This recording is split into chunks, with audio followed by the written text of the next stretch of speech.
गोवा के एक रिजॉर्ट में बीते दिनों हुए भीषण अग्निकांड ने पूरे देश को झकझोर कर रख दिया। इस दर्दनाक हादसे में 25 लोगों की मौत हो गई थी, जिनमें उत्तराखंड के 9 निवासी शामिल थे। इन 9 में से 4 लोग उसी रिजॉर्ट में कार्यरत थे। इन्हीं में से एक सुमित भी था, जिसकी आज समय मृत्यु से उसके परिवार पर दुखों का पहाड़ टूट पड़ा।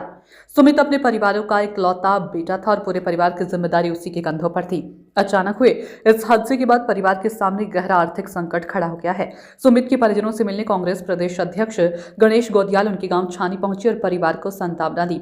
इस अवसर पर गणेश गोदियाल ने कहा कि इस समय राजनीति का नहीं बल्कि मानवीय संवेदना दिखाने का है। उन्होंने प्रदेश के मुख्यमंत्री से अपील की है कि गोवा अग्निकांड में मारे गए सुमित सहित सभी उत्तराखंड के मृतकों के परिजनों को एकमुश्त सुनिश्चित राहत राशि दी जाए। साथ ही भविष्य में परिवारों पर आर्थिक संकट न आए, इसके लिए उन्हें रोजगार से जोड़ने को भी व्यवस्था की जाए। उन्होंने उम्मीद जताई कि मुख्यमंत्री इस अपील पर गंभीरता से संज्ञान लेंगे और पीड़ित परिवारों को हर संभव सहायता प्रदान करेंगे। पहले गोवा के एक रिजॉर्ट में हुए अग्निकांड में 25 लोगों की जानें गई। उसमें से 9 लोग उत्तराखंड से थे।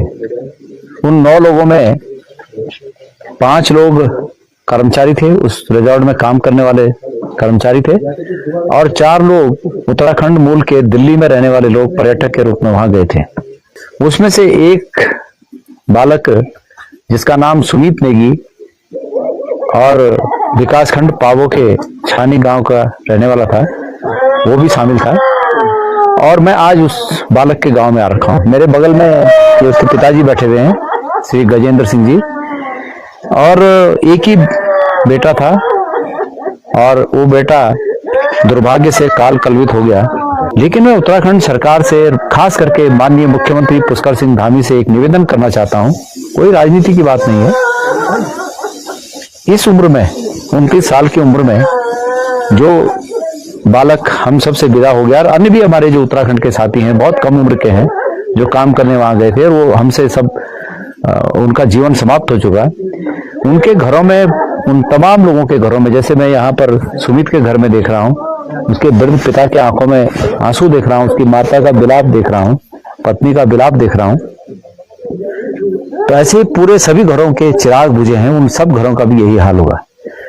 मैं उत्तराखंड के माननीय मुख्यमंत्री जी से निवेदन करना चाहता हूं कि आपसे निवेदन है कि राज्य सरकार की ओर से इन परिवारों को एक तो आप सहायता के लिए कुछ न कुछ घोषणा करें।